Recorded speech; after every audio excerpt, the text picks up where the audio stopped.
বিসমিল্লাহির রহমানির রহিম।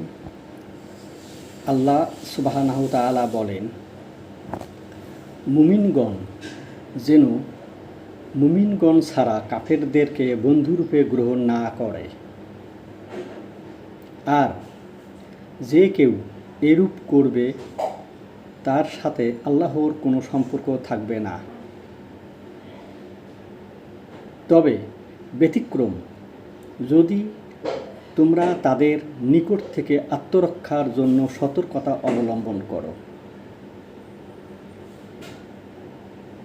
আর আল্লাহ তার নিজের সম্বন্ধে তোমাদেরকে সাবধান করেছেন এবং আল্লাহর দিকেই প্রত্যাবর্তন। আল কোরআন, সূরা আলে ইমরান, আয়াত 28। এই আয়াতে কোনো কাফেরের সাথে আন্তরিক বন্ধুত্ব ও ভালোবাসা কোনো অবস্থায় জায়েজ নয় বলে আল্লাহ পাক জানিয়েছেন। এই আয়াতে কাফেরদের সাথে বন্ধুত্বপূর্ণ সম্পর্ক, মুসলিমদের কোনো ব্যাপারে সাহায্য সহযোগিতার চুক্তি করার ব্যাপারে নিষেধ করা হয়েছে এবং এ ব্যাপারে হুঁশিয়ারি উচ্চারণ করে বলা হয়েছে, যে কেউ সেটা করবে তার সাথে আল্লাহর সম্পর্ক নষ্ট হয়ে যাবে।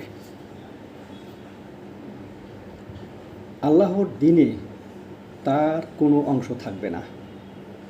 কেননা কাফেরদের সাথে বন্ধুত্বপূর্ণ সম্পর্ক ঈমানের সাথে একত্রিতভাবে থাকতে পারে না।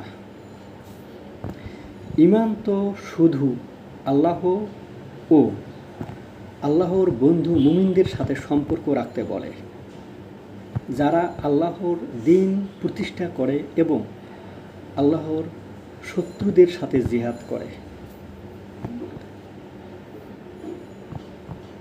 সূরা আত-তাওবায় ৭১ নম্বর আয়াতে আল্লাহ পাক বলেন, আর ঈমানদার পুরুষ ও ঈমানদার নারীরা তারা পরস্পরের অলি।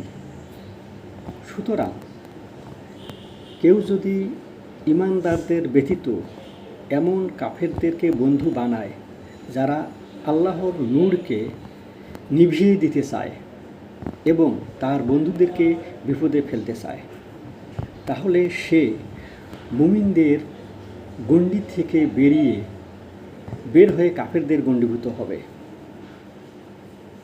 এজন্যই আল্লাহ বলেছেন, কেউ যদি তাদেরকে বন্ধু বানায় তবে সে তাদেরই অন্তর্ভুক্ত হবে।